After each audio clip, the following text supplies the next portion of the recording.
Why, hello there. Ladies and gentlemen, boys and girls, children of all ages, my name is Mr. DB333 and welcome back to Suzerain. Looks like we're on chapter 4 now. Very nice to see. As we load in, let's see what's going on in the news first. Eagle will take the necessary steps. Well, that's slightly concerning. But, what are you going to do there? Meanwhile, last video we did some stuff with our very, very reduced dictate power. We found out that our secretary is a spy, and Peter threw himself under the bus to cover us up. We also started working on some women's rights stuff, pandemic stuff. We went to a anniversary celebration for the Bloods, and that actually went pretty well, surprisingly. So yeah, so we have the Women's Liberation Act we got to take a look at real quick.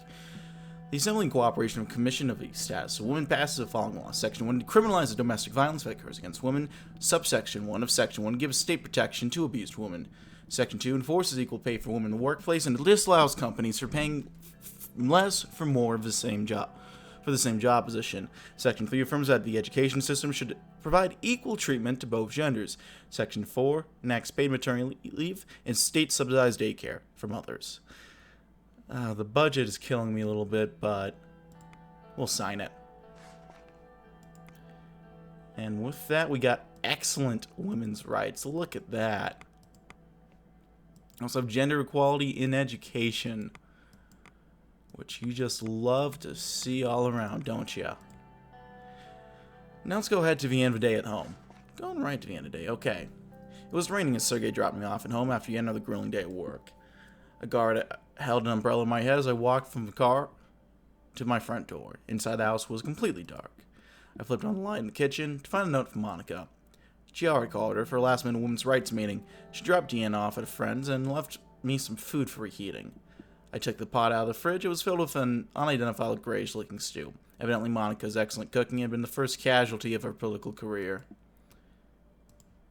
I called Sergey and asked him to pick up a pizza for dinner. While I was waiting for him, he went to the living room to fix myself a drink. Suddenly the phone rang. I went to the kitchen and answered it. Frank's voice was on the end. Oh, I thought Mom would pick up. Hey, your mother works harder than I do these days. Oh, right. She's actually in the papers over here. They're calling her fierce. There's a long silence. Got that record he sent me. Not bad for old folks music. Glad you liked it. How's Uncle Peter doing? Huh. Surprisingly well. He's actually seeing a therapist. He may even quit alcohol. Wow, did I just see a pig fly? Some of the probes here were hoping you'd hire a new VP to push you close to our Cajun ideals.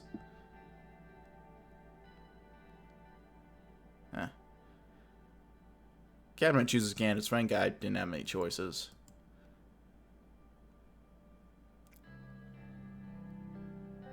So, how do you find the land of capitalism? You must think so too. You wouldn't have made that. I mean, they're obviously doing something right. You must think so too. Otherwise, you wouldn't have made that deal with Lesbia.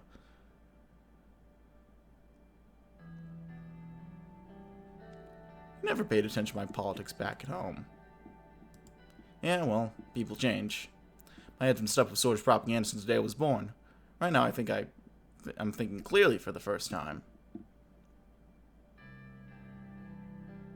Well, I'm glad you're opening your mind. Just, stay away from the reefer. Doorbell rang. Sergey was here my pizza.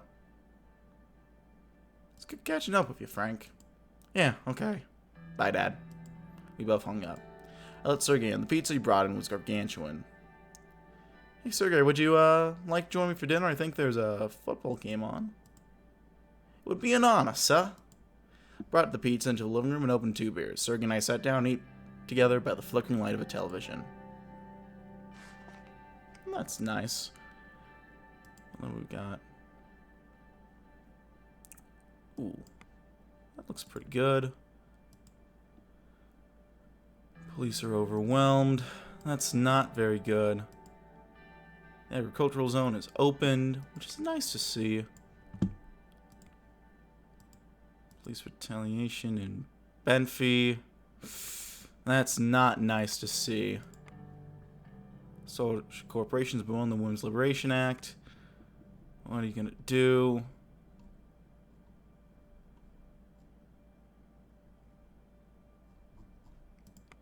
Then we got Vice President recovering from alcoholism. And then the election campaign is kicking up. Human Dignity Bill. Newly proposed bill amends Section 3 of the 1923 Legal Transactions Act that allowed the legalization of transactions with occur in non-regulated businesses or other entities, like single persons, if the parties delivered accurate documentation to the financial authorities. This created a legal loophole for prostitution. The Human Dignity Bill will protect common decency and protect the violation of moral principles that occur in the act of prostitution by making it an illegal offense, which perpetrators are punishable by law. We don't have the budget for that. I'm going to let that be. Economy. We have high employment. Excellent. Anti-corruption raids. Wonderful. A storm was on the horizon outside my window, and a storm of a different kind was brewing inside my office. I strained myself on my sofa and looked at Carl. He was sitting on the couch across from me, arguing a report about an incident. I just learned that a policeman gunned down an entire crowd. We stared at each other, not knowing how to react. A Muslim's jaw twitched. So, I know you want to stop the protests, but these people do not respect the police. Our men did their best to show restraint, but 6 officers were beaten down by protesters yesterday in Benfey. These are not innocent citizens anymore, Mr. President. They are a mob. And so one of my boys had a reaction under stress. I won't defend his actions, but will not let him be thrown out of the bus either. He was scared for his and the team's lives. Hundreds of rioters surrounded them, sir. There was a risk of lynching. He was authorized to carry a submachine gun, and he used it. He lowered his head.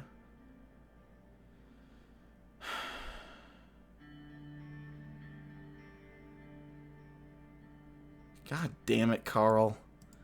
I'm sorry, sir. It was out of my control.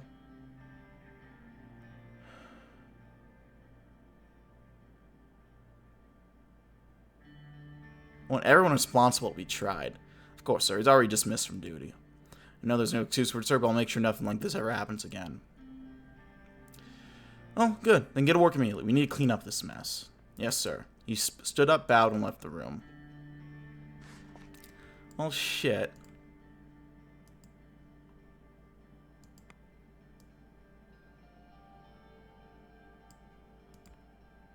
Fund political youth groups.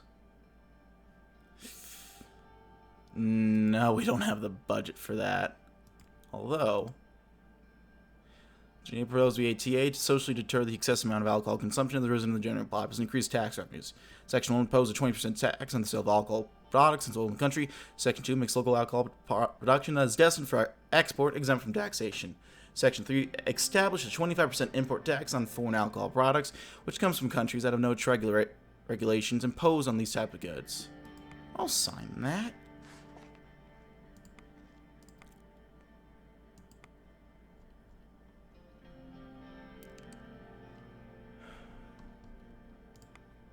Yeah, and this is a mess, isn't it? So we'll have, okay. Taxes on jewelry for sports cars, yachts, private planes, Section 2. 7 to 10% estate tax for the conditions of purchase. Single transfer of property, in particular, inheritance. Yeah, let's sign that. We need the money, after all. Unruly generals.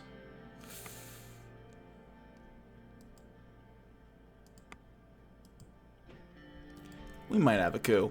I'm starting to realize. But what are we going to do? Emergency call and escalating situation. I was woken up in the middle of the night by a call from the Ministry of Defense. Due to sensitive information, I had to be urgently briefed in person. I put on my clothes as fast as I could. I rushed downstairs and opened the door. Sergey was waiting for me. Mr. President, this way to the cop, please. We got in the car and made our way to the Ministry of Defense building without a word. I arrived and was directed downstairs. I came to a set of large doors and quickly read the sign above them. The sign read, War Room.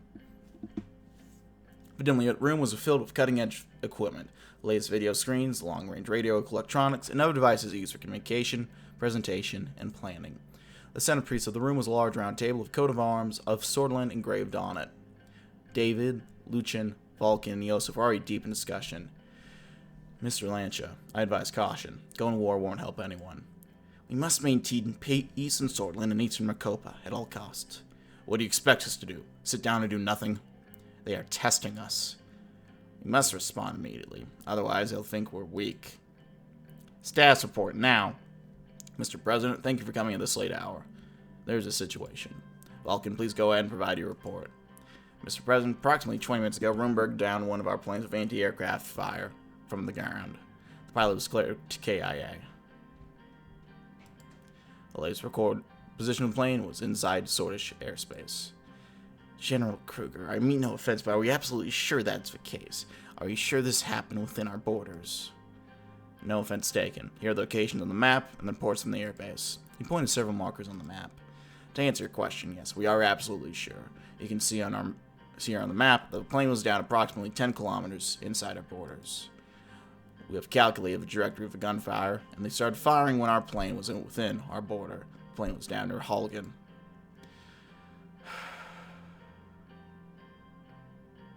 Dare they? This is an attack against our sovereignty. Mr. President, I must insist. We need to be calm. We must maintain peace. I agree. They're trying to lure us into their trap. We have enough military power to contest against this violation of international law. We should attack and down one of their own planes in retaliation. Otherwise, we'll look weak and it'll lead to more casualties. We can't look weak. If we appear weak, they will jump on the opportunity. We must order military retaliation immediately. I agree with the General. Mr. President, our army is ready to do whatever it takes to protect Sordland. Gentlemen, before it comes to that point, we can prevent further bloodshed by using diplomacy. Funeral song before Yosef spoke up. Mr. President, what are your orders?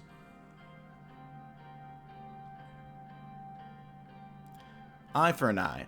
We'll retaliate with equal force to display our strength. Sordland can't afford to look weak. Very well. If there's to be a retaliation, we need to be extremely careful. They will seek every opportunity to blame us for it. We can't further escalate the situation and destabilize the region. We need to prevent a war at all costs. I'm saying this is a man who's lived through too many years of war. We're not the ones who escalated the situation. They were first. Mr. President, I assure you they won't dare attack us for that. They know that we are far superior. This will send a strong message. I'll send word for the start of a military operation. Our target will be their warplanes and airplane base near their border. Still think a peaceful solution would be more beneficial, but of course I don't have the military experience and insight Mr. Lancia has. I will begin my task immediately, Mr. President. If you excuse me now, I must talk to the military command to relay the orders. Before he left, he saluted. I will bring you the paperwork. He also returned the paperwork for the order and showed me where to sign. I signed off on the operation. Now the paperwork is done. I have an idea, Mr. President. I think we should hold a military parade to display our strength. I agree, Mr. Lancia. I'm with Mr. Lancia on this one. This should work well as a deterrent and will come in handy as a tool to de-escalate the situation. That is a good idea. Simple and effective without causing any ruckus. That makes sense. Organize a military parade. Understood. That is all, Mr. President. I will keep you updated on the situation. For now, have a good night's sleep. You will need it. I couldn't sleep at all that night. Well, shit.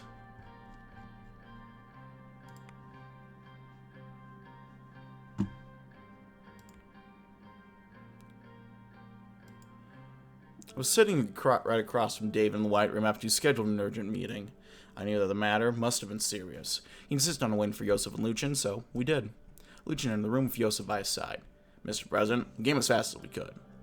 Mr. President, Mr. Whiskey, what's going on? David cleared his throat. Welcome, everyone. Due to the political ramifications, I want everyone to be present for the meeting. We received an envoy from Arcadia. They are requesting a state visit. Judging from the current climate, it's not hard to see what this is about. ATO has always tried to expand its influence. After all, they would most likely try to convince to join us. In addition, as a part of a state visit, Dwight Walker will, of course, meet you in person, Mr. President. There's a lot we could gain from this visit. With all due respect, are you out of your mind? Mr. Lancia. I did not say anything. This is madness. We cannot even consider accepting this. I bet he will come asking for us for cooperation under the guise of enforcing their demands to join the ATO. So antagonize half the world against us, and we're going to be at the forefront of the battle. If you are approached this from the perspective of national defense, then don't. We're in a better shape than ever before. I assure you we don't need any outside help. Definitely not from Dwight Walker. We'll make do somehow. Let's see what he wants first. I'll decide when I talk to him. We need to be careful. Mr. Walker never gives everything free. There'll be some concessions for sure. Mr. Whiskey, you're our most experienced foreign policy expert. What's your take on this? What do you think is the right action? World tension is increasing rapidly, Mr. President, and I'm worried about the future. One misstep and the whole world might be engulfed in chaos. I'm afraid it might not be possible to stay neutral in this case. Our geopolitical position is simply too important. Soon, we have to take a side. If we don't pick a side, we may end up right in the middle of a potential conflict. I'm of the opinion that this is an opportunity we can't miss. It all boils down to your decision. But I say we should at least listen to what Dwight Walker has to say. Very well, accept their offer. I will send our response immediately. And then there's a tiny detail we need to get over with. How should we welcome the delegation, sir? Make it extravagant as you can. We need to impress them. As you wish, I've taken a note. I think that is all for today. Thank you all for attending. As we dispersed the world map hanging around the wall, my room caught my attention. I walked over to it. How often were the lines on the world map redrawn over the recent decades? What about the future?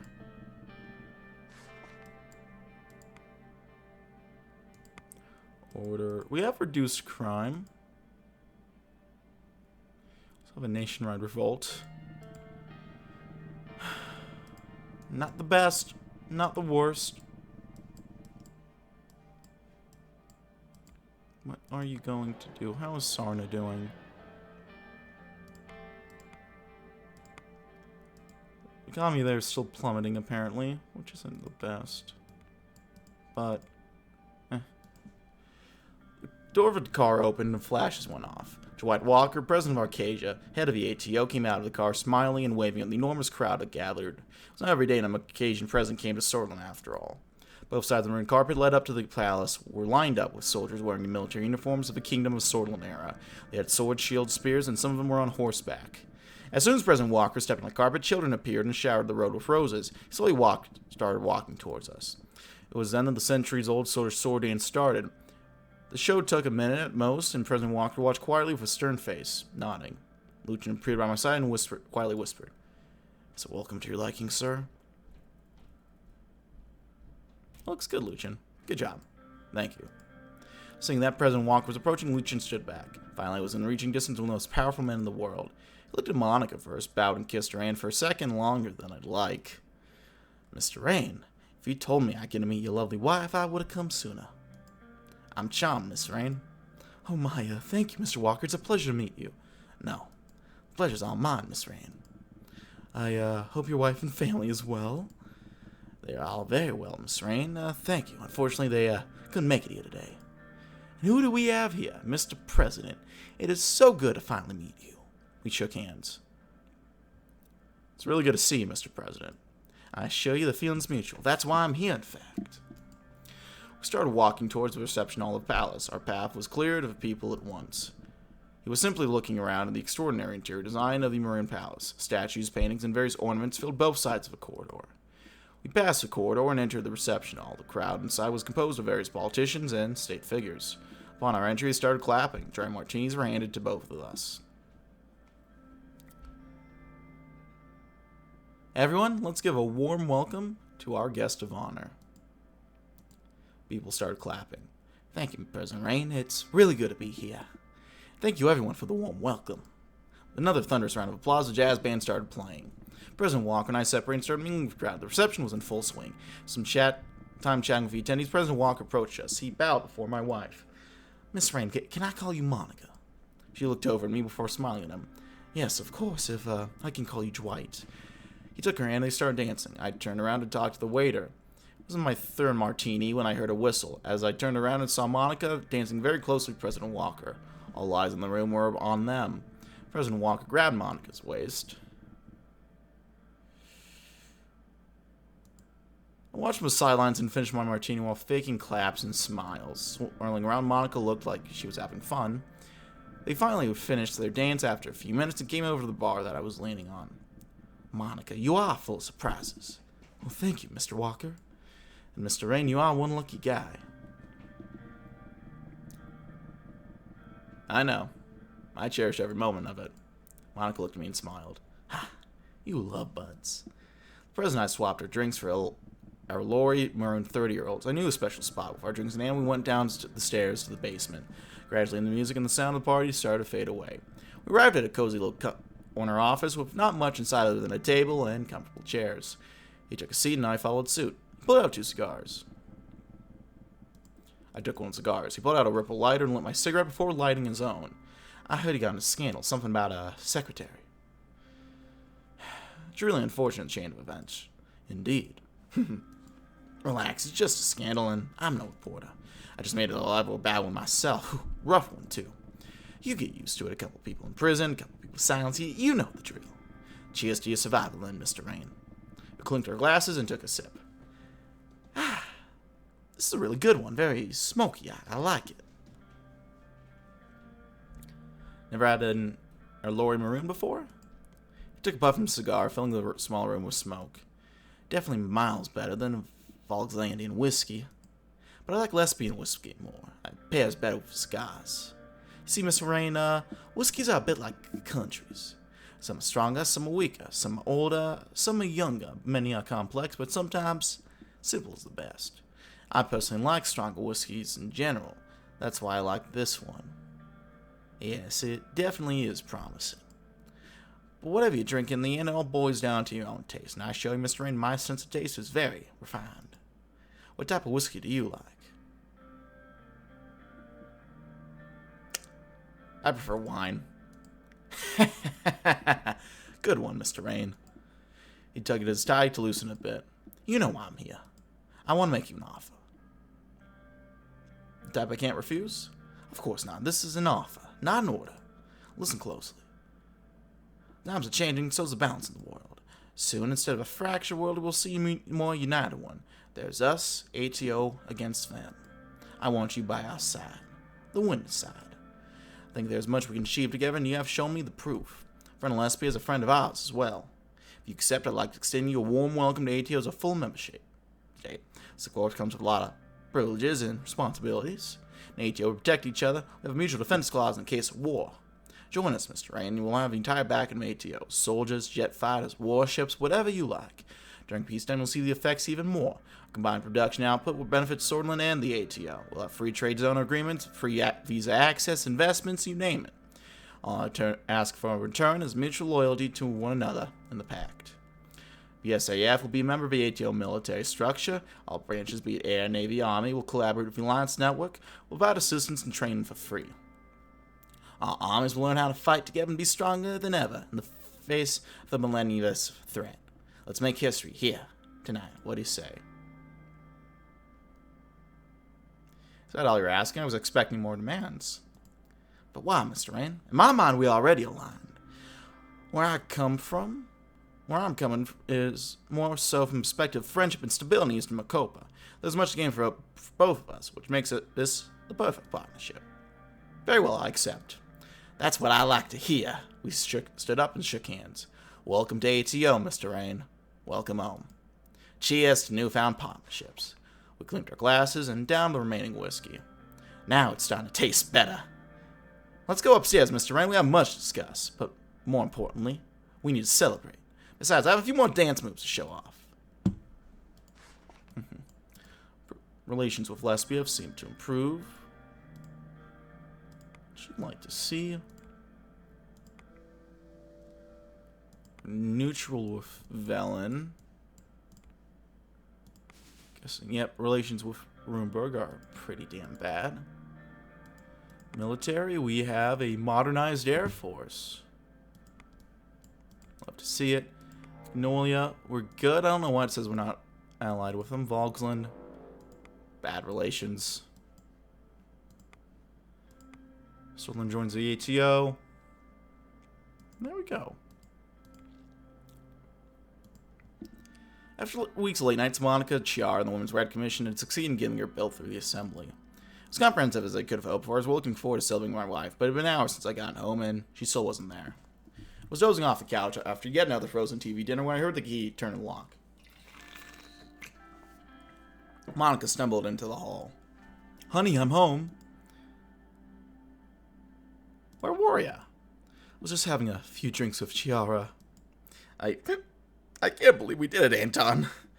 This is such amazing news. She hiccuped. Huh, so you decided to get juiced. Well, yes, isn't that what a man would do? I believe you're turning into a politician, Mrs. Rain. Get used to it, baby. Seriously, Anton, this is what I want to do. I've never felt so alive. Open my briefcase and pull out the photograph I'd taken to my old office on that fateful night with Peter. Oh, wow. Look at us. I'm still as madly in love with you as I was the day that photo was taken. Monica smiled and took my hand and wordlessly led me up the stairs to the bedroom. Fun. She later organized an interview for the presidency on the internationally renowned one-on-one. The famous journalist Tuomas Sacker will be asking me questions. Crew 101 and Tuomas Sacker arrive next week in Latchavin.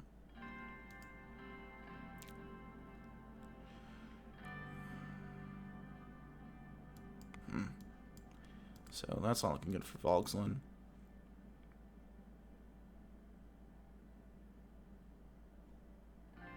Wurmberg plane shot down. A little tense. Van Horn signals team. He'll stand against Volksland harassment together as Swordland. Dan Chancellor Hegel trying to dominate the sea. Yeah, shit's getting pretty tense, I'm not gonna lie.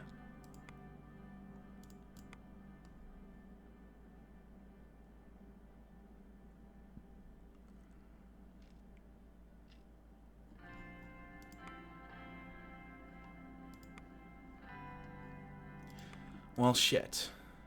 Ooh, Trial of Tarkin's Soul. The papers were calling it the trial of the century, and they were right. Colonel Tarkin's Soul, the so-called father of Swordland, was being made to answer for his crimes. After months of investigations and hearings, the Supreme Court was able to deliver its verdict. I fairly bounded up the steps of the courthouse, eager not to miss a word. In the hallway, I encountered Ovid Gretcher, still dressed in a suit and tie. Two of us shook hands. Hell of a case of the first justice. Hell of a first case of Chief Justice, isn't it? To say the least. But I believe the history books will say I made the right decision. Well, see you in the courtroom. He nodded at me and went to change into his robes.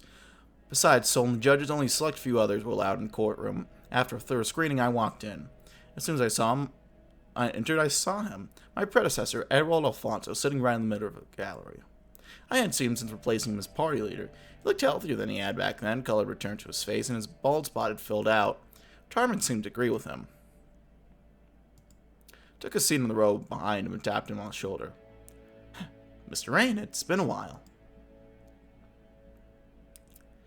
Mr. Alfonso, to what do we owe this pleasure? It's a trial of a century, isn't it? I couldn't just sit at home. Having a fine time cleaning up my mess?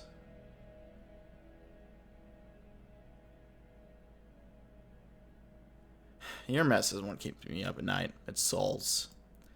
Speak of a devil. Tarkin Sol entered the courtroom, escorted by Carl Gresher and at least half a dozen other guards. His hands were cuffed, but he held his head defiantly high as they walked him to the defendant's seat. Oh, the mighty have fallen. Can't say I'm sad to see him like this. Though it would have been nice to grab some of those Member of Honor privileges for myself. Well, that was Sol's pet status. I should die with him. It's come down to that, has it? I wonder who's next on the chopping block. My response was cut off as the court justices filed in, led by Chief Justice Eacher and his full judge's regalia. Alphonse I rose along with everyone else in the courtroom. After motioning us for a sit, the judge eyed Sol. A mirthless smile played across his lips. Colonel Tarkin Sol, leader of 6th Army of the Swordland Armed Forces, founder of United Swordland Party, and the second president of Swordland. You stand accused of multiple crimes against the state and the Swordland people you committed during your time in office. Huron Gratch was seen next to him. He spoke in a monotone, avoiding Sol's gaze. As president, you allegedly abused your position for your own personal benefit while undermining the Constitution you yourself created. You have also been charged of inciting violence against the British people during the construction of a solar dam in Suzerain. I leaned forward in my seat, waiting for the verdict. We, the Supreme Court, have thoroughly examined the facts and prepared to deliver our final judgment. We find the defendant, Dark and Soul, guilty. The courtroom collectively gasped. Next to me, Alfonso Mock applauded. You did it. You actually did it. Dark and Soul, for the magnitude of your crimes against the state and humanity, I hereby sentence you to life in prison. Soul barely blinked. He looked as serene as I'd ever seen him. Court is now adjourned. Guards, may I escort Colonel Soul to his cell. With a grim smile on his face, Carl roughly pulled Soul onto his feet. As he stood, Soul looked straight at me and twitched the fingers of one of his cuffed hands, beckoning me to approach the bench. Well, are you happy? You've robbed an old man of his last few years of peace. Happy justice has been served. If there was any such thing as justice, you'd be headed straight to prison with me. Authorizing armed attacks on innocents to protect your own interests? Don't pretend you're somehow better than I. The only difference between you and me is that I will be remembered as a hero, and you? Well, you'll be lucky to be remembered at all. If anyone else looked at me, he turned his back and allowed the guards to escort him out of the courthouse. Is that what I did? Oh, shit. My legs suddenly felt as they were about to give way. I collapsed in the nearest chair. I stayed there as Alfonso left the rest of the spectators and the justices. Only when the courtroom had completely emptied did I gather all my strength, get out, and leave to face a crowd of reporters outside. Well, there goes with Solera.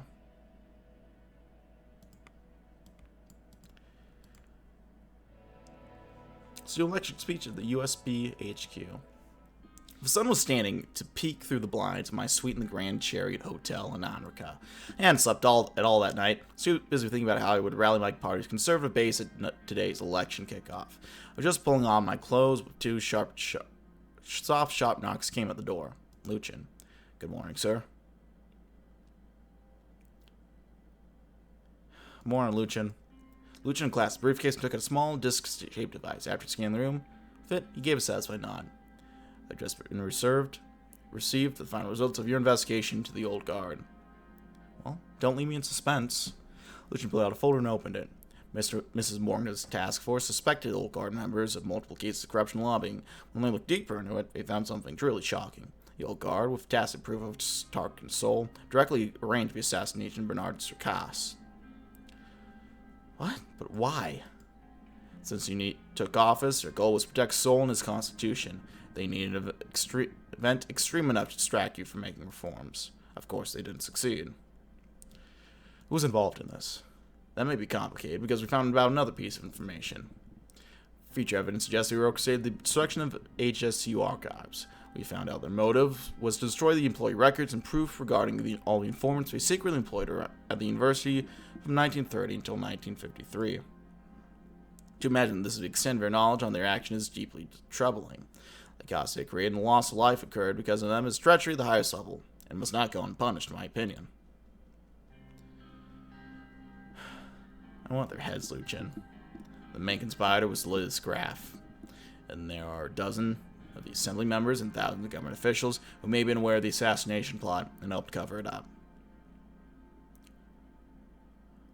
We'll get rid of every single one of them that was involved in this plot. That could end up being the largest government purge in Sortland's history, are you sure?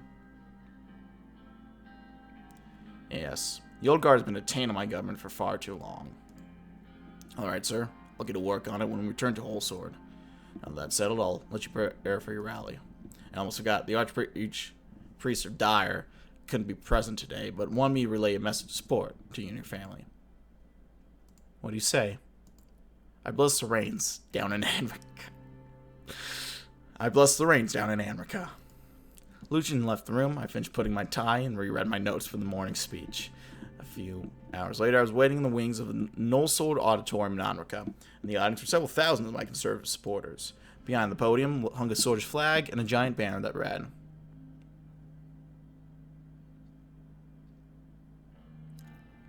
"Your land, my land. Swordland. Anno Khmer Curtin Lester gave a short introductory speech. I couldn't look at him without thinking about how he let Monica down. Stepped behind the podium and took a deep breath.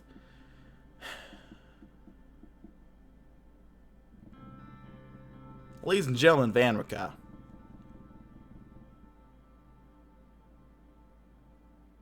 For the past 3.5 years, many enemies have tried to destroy me in this fine country. Yet, Storland has prevailed. Under my administration, we are stronger than ever.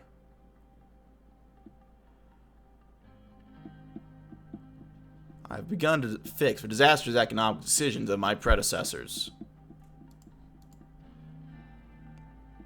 As protests threaten to tear us apart, I promise I will restore harmony.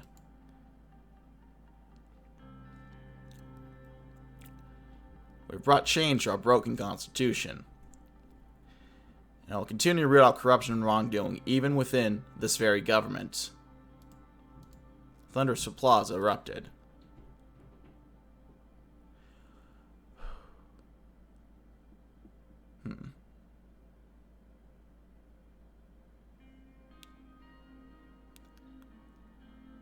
Sorrel has changed, but the USP remains as strong as ever.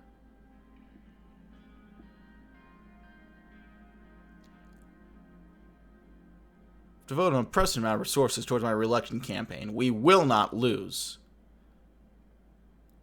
The experience and expertise of Vice President Gallade will help guide us into a brilliant future. A roar shook the hall.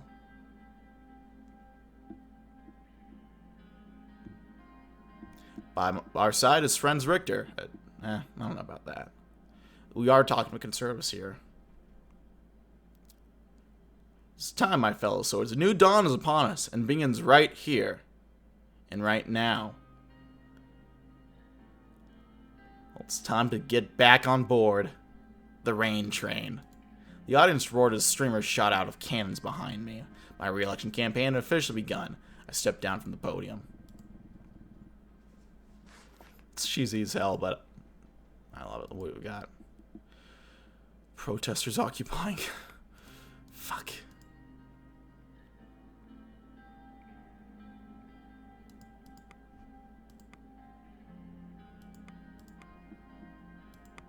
Come on, we got tax efficient zone. Berg is a major agricultural zone. Lawrence a major hub for production and commerce. Aglin's a fish exporter and tourism hub. Beautiful.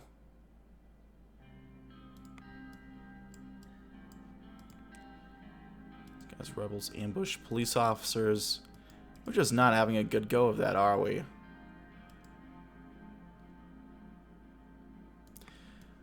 Huh.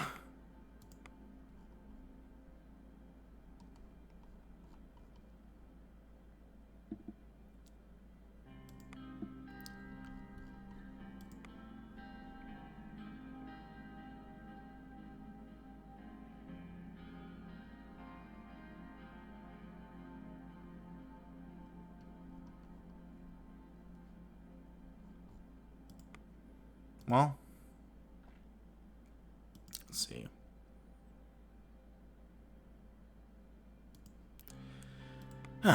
Let's get a report on the economy. Looks like we're doing really well economically. I'm pleasantly surprised. I arrived in the Ministry of Economy, proceeded upstairs. An assistant waiting by the door to the meeting took my jacket. I opened the door and entered the largest boardroom in the building. Simon was sitting alone with a glass of water and his documents laid out before him. He stood up when I entered and approached me. After a quick handshake, I took a seat. Good afternoon, Mr. President. Good to see you. Likewise. Knocked turned on the door and Lucian entered the room. My most sincere apologies. I was attending to other matters. Did it start yet? Mr. Vice President, no, not yet. Now that everyone's here, let's begin. As you know, we are here to review the economic progress we've made over the past term to decide how to proceed. I'll brief you quickly on what you've done so far, just as a refresher. Very well, let's hear it. Gather the documents and file them with Justice classes. Compile, produced 2 booklets and handed them to us. Please turn to page 5. Let's start off our economy plan. I'd like to say that we are on track, but unfortunately I cannot. Our decisions so far have not been in line with our initial intention for our market economy. We've largely been inconsistent, and our economy has taken a hit because of it. It's unfortunate we cannot follow through. I blame the circumstances. There's nothing wrong with a change of plans, as long as the public views it intentional and not a hazy improvisation. Just pointing out the facts here. Let's move on with the report. Let's turn to page 16. I'm happy to say that trade has increased since the beginning of our term. We are on the right path. More trade means a more vibrant economy, which means unbridled economic development. For better or worse, Sterling is becoming quite reliant on foreign economies. I can see the benefits. Most voters certainly will not. We'll need to provide them with the right narrative. That's what you excel in, Mr. Glade. I'm sure you'll have no problem spinning this around. We need to aim for a more balanced approach. We'll certainly have to consider this matter during our second term. Please turn to page 17. In our attempt to repair Sterling's economic system, we went for a mixed approach. We tried to cater to the needs of both businesses and sort of citizens. It's been a delicate balance. Thankfully, living standards are still increasing, with receiving fewer and fewer complaints about our welfare system. Good. Satisfied populace means more votes for the incumbent administration. Exactly. Some of our industries have also been knocked down on their knees by our recent taxations. The demand for these goods have decreased drastically, which led to businesses in the industries being shut down. Some people are calling for government out for infringing on their personal liberty. Apparently, some are even filing lawsuits saying tax violate their human dignity. Their lawyers argued for them that they need it for their mental health treatment. Now, turn to page 34. Production rate has gone down since the beginning of our term. We're at a low point right now. Well, we need to fix it as soon as possible. I need everyone on this next term. As you wish, sir. I'll note that down. Moving on to logistics. We have an infrastructure problem, and the economy won't truly flourish until we solve it. We need to make new roads, improve existing ones. People in business like have been complaining. If we move our commutes, easier access, and faster delivery times would help everyone out. We're very close to the end. I want to talk about a few numbers. Please turn to page 57. I prepared a chart. I turn to 57. Our inflation is currently an amazing 2%, down from 7%. It's the lowest Shortland's ever seen.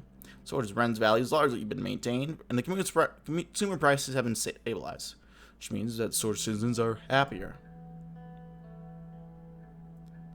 Good. We need all the help we can get for the election. Agreed. Mr. President, do you have any questions so far? What's our debt situation? Our debt is at 310 billion Sword Ren, down from 427 at the beginning of our term. We managed to bring it down quite a bit. As a result, international investments have increased along with our government budget. Those GDP numbers. Our current GDP is at 513 SR, a major increase from 310 we had at the beginning of our term. As for the latest stats, the economy grew 16% in the last 4 years on average. In short, we're both enjoying an increased economic capacity. Having unemployment. Unemployment is down, raised at 5%, down from 16%. Changes mostly due to investments and wise economic planning. Those are all the questions I had. Very well. I want to quickly highlight our budget expenditure. My government indicates that overall we've been fairly balanced in spending our government budget. Balanced approach is good. However, you shouldn't forget that money that's not spent is just pieces of paper. Now going to the election, hopefully second term, we need to decide on the way going forward. One thing's clear, economy is solid enough that we can start thinking big. Extravagant economic action will result in tremendous increase in public opinion just in time for the election. What should we do, Mr. President? Any ideas? Ooh.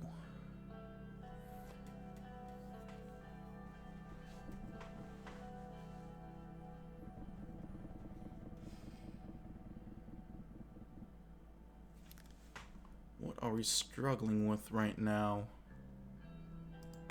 Diplomacy. We're barred by Cortana. Occasion influence.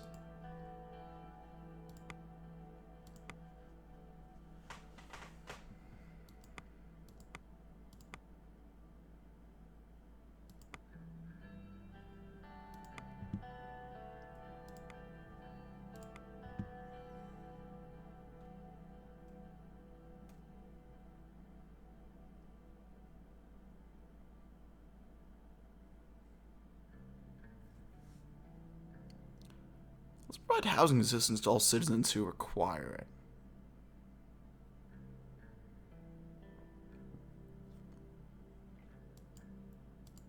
That's an excellent idea. I'll get right on it. Now that that's out of the way, during our first term, we faced many challenges in the midst of recession. We worked hard to fight against all odds, and we've beaten every single one of them. We have beaten a life-threatening disease, stopping it dead in its tracks before it could spread out and damage our economy, no pun intended. You have surmised from data I've given you that the worst recession is behind us. In fact, you'd be absolutely correct. We've entered what future historians might refer to as a storage recovery period. This warrants a celebration for sure. Yes! Achievement gotten. That ought to resonate with voters. Storage recovery period. We have done well. History of the Reign administration is the one who ended the recession. Congratulations, everyone.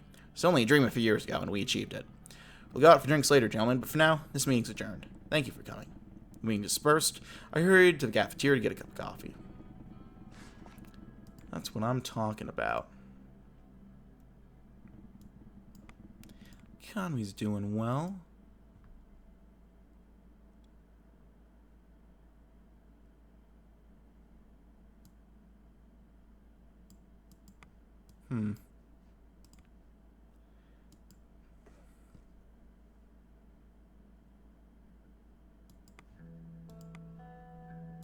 Welfare, homelessness rate reduced.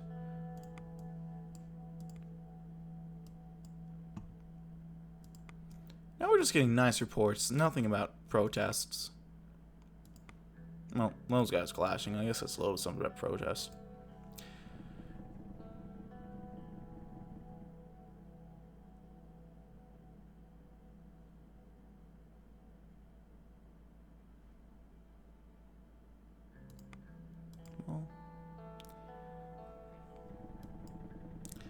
Makeup crew just finished their preparation for the interview.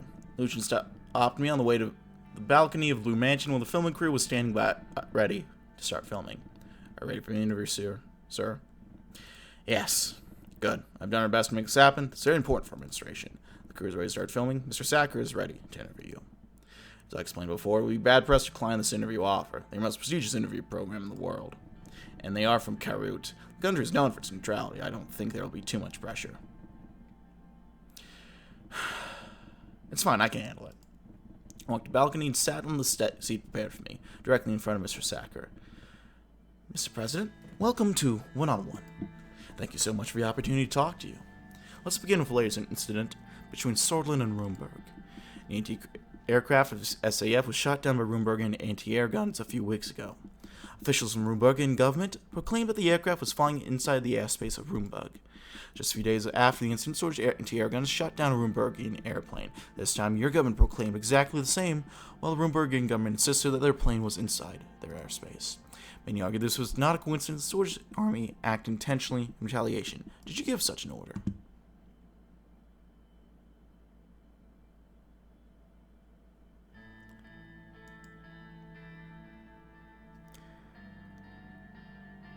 No, I didn't. Their claim is nonsense. Our plane was shot down inside our borders. But what about the attack from your side? It doesn't seem like an accident. Their plane breached our airspace, and our forces only reacted in response to that. Are you saying that the Roombergian officials are lying? Are you absolutely certain that their plane was inside Swordish airspace?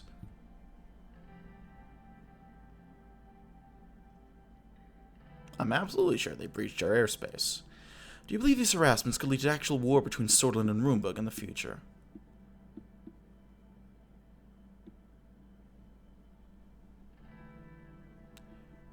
I hope not. We're willing to do whatever it takes not to create a conflict. This week, the Arcasian government has condemned Roomberg for their sanctions against Sordlin. Actions against Sordlin. Now that Sordlin is also a member of the ATO, do you think this would deter Roomberg from creating a broader conflict?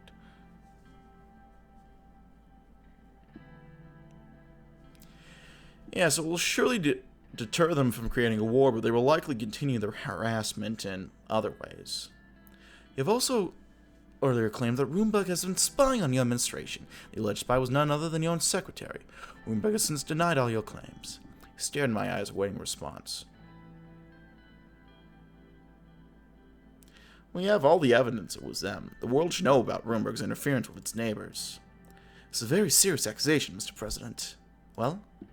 Scandal caused by that resulted in Mr. Vectorn leaving his office. He was blamed and you had appointed a new vice president. Many claimed this was just an internal political move designed to eliminate the vice president. What do you have to say about these accusations?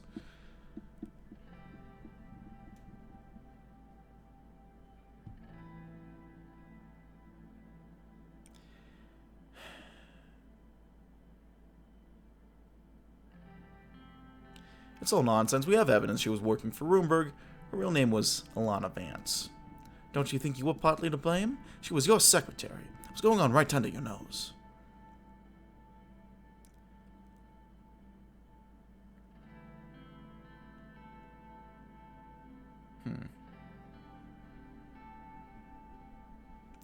To some extent, yes, all administration shares the responsibility for letting such a scandal take place.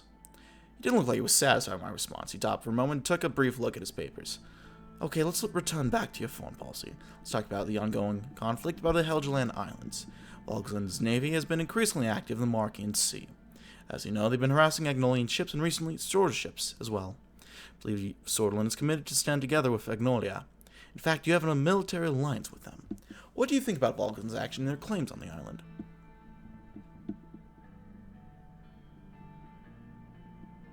I invited Chancellor Hegel to see reason. I believe conflict can be resolved diplomatically. Do you think the hostilities between Agnolia and Volksland can erupt into a hot war? It's definitely a possibility, therefore all nations east from Marcopa should do their best to calm the situation. But Swordland also get involved if the situation gets out of control. I hope the situation won't come to that. But what if it does, Mr. President?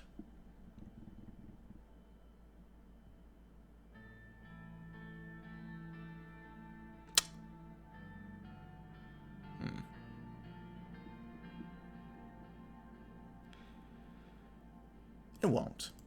Okay? Let's move on into another topic. Last year, a huge conflict took place close to your borders with Velen, when the Vezek forces partook in a massacre of the Blue civilians under the guise of eliminating the BFF. Solon decided to watch the atrocities take place. In fact, you not only closed the borders to refugees fleeing from a massacre, your border guards worked in cooperation with the Vezek forces, will accept responsibility of thousands of lives that were lost in Velen.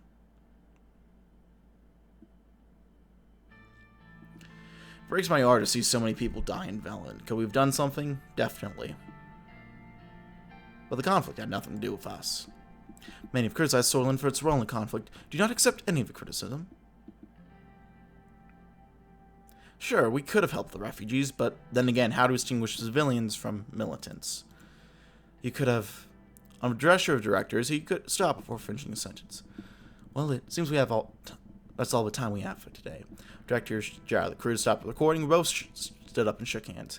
Thank you for your valuable time, Mr. President. It was a pleasure.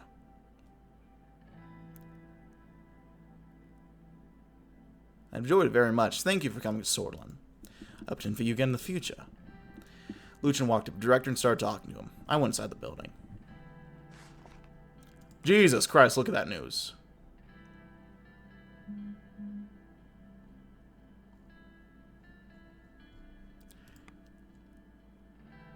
Wait, we were just in the Blue Mansion. What?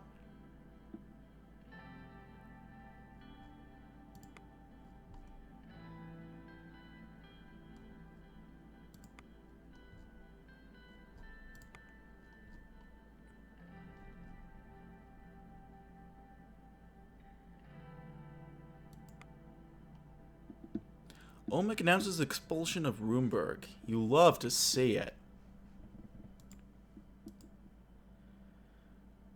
Huh.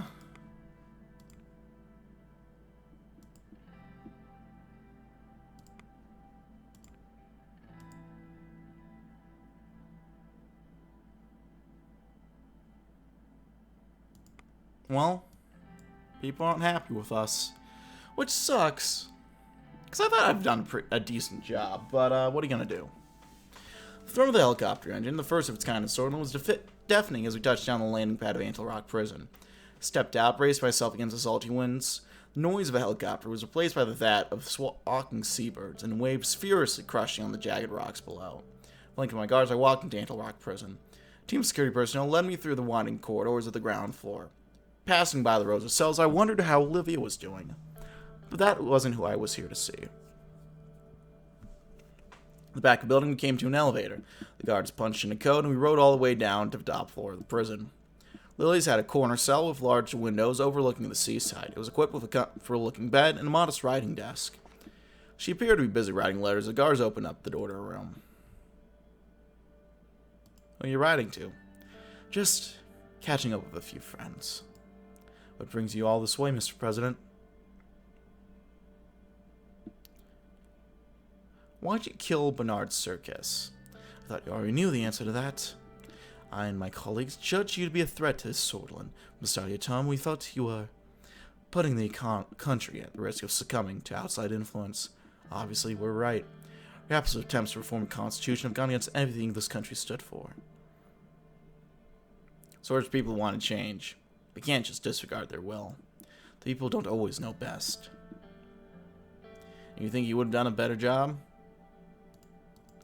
I would have not let a proud republic stray so far from its soul's roots. Well, to hell with Seoul, and to hell with you.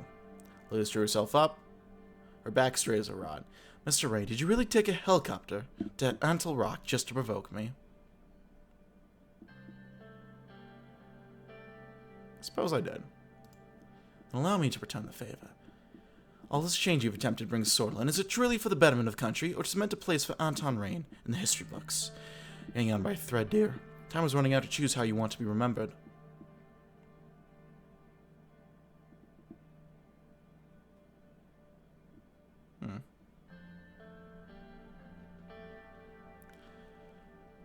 Guards, take this woman's pens and paper away. They're too dangerous to have lying around.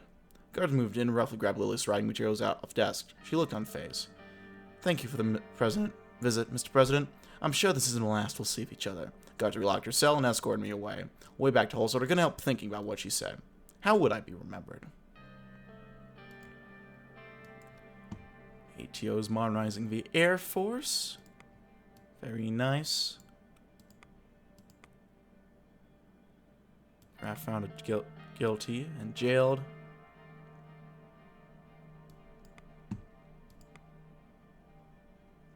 Well, there we go. We're on turn 9 now. New updates to the little codex.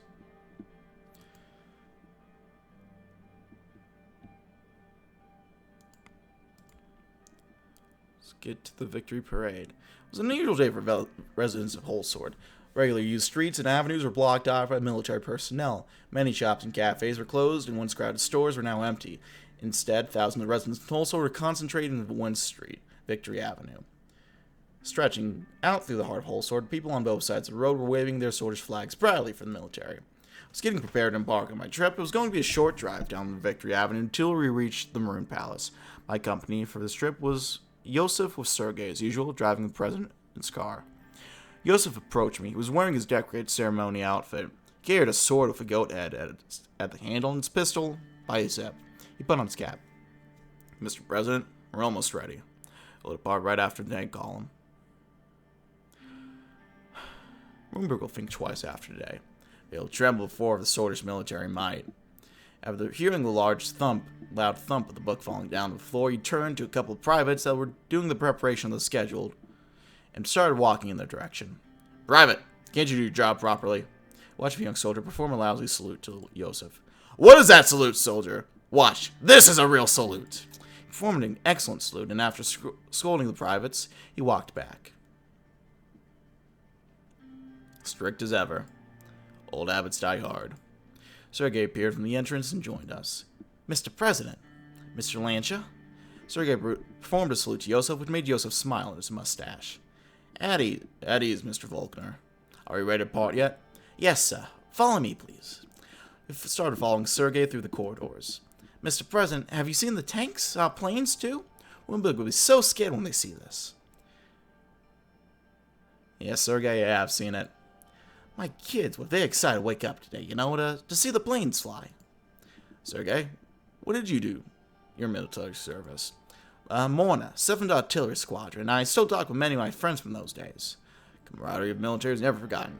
I still talk with many from my days as well. What about you, sir? All over Swordland, Mr. President was on my command post, gunner outpost. He turned to me. Do you remember those days? Who can forget Major Lancia? We called him the Relentless. Yosef let out a long laugh. Good old days. I also remember, Mr. President did not like to execute direct orders from his superiors. It's in the past now. Drew. We're here, sir.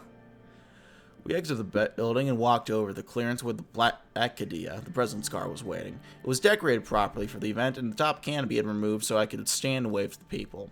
Our way to the car, generals and admirals, were lined up on both sides of the carpet. The atmosphere immediately changed when these experienced men who fought many times for their country saluted me. I saluted back with respect.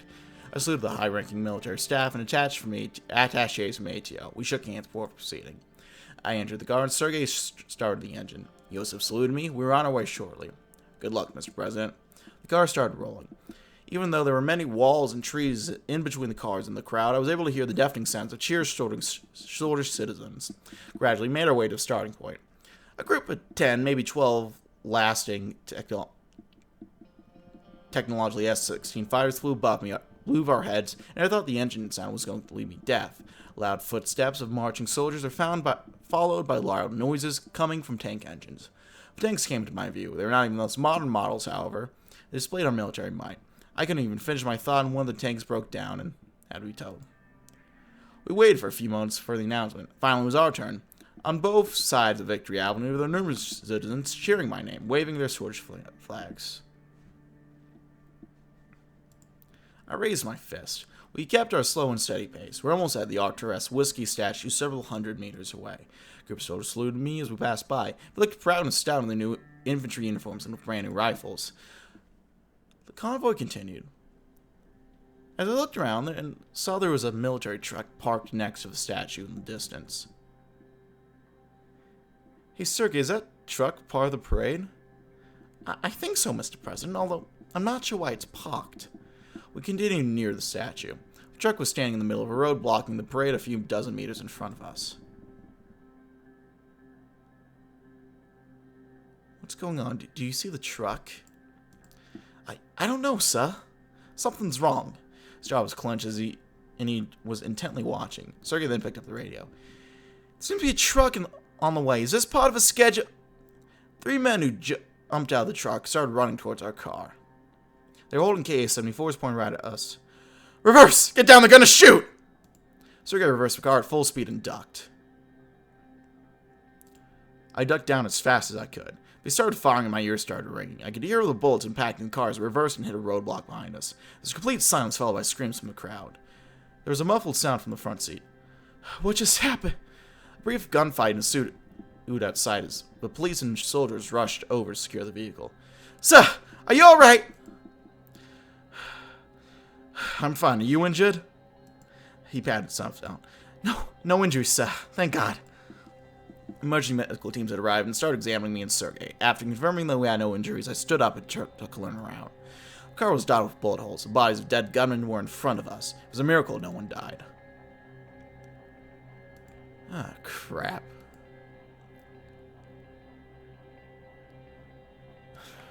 Jeez, okay.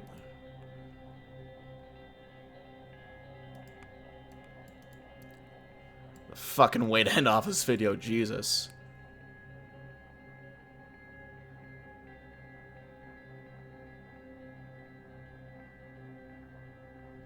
Well, it's nice the radicals supporting me.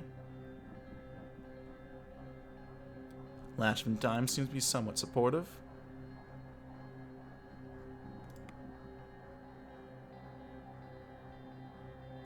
Well, tense times for sure, guys.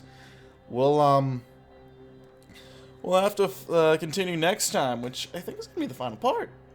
Hopefully it's gonna be the final part. We'll wait and see though. Thanks always for watching, my friends. Like, so you like, not feel free to dislike. I want to see more of this content featured at the sub button for uploads weekdays as well as occasionally Saturdays. If you have any comments, feedback, and sort, leave in the comment section below. I read all comments. I can appreciate any all feedback you might have for me. If you want to chat play games, I can sort, leave in the check out my Discord. If you want to see Bucks Man Love, check out my Patreon. If you want to see me do sort of live, I have a Twitch. If you want to see me do non-gaming related stuff, I have a second channel, all which are in the description box below. That's really it for now, ladies and gentlemen. My name has been Mr. DB333. Thank you for watching, and I'll see you next time. Bye-bye.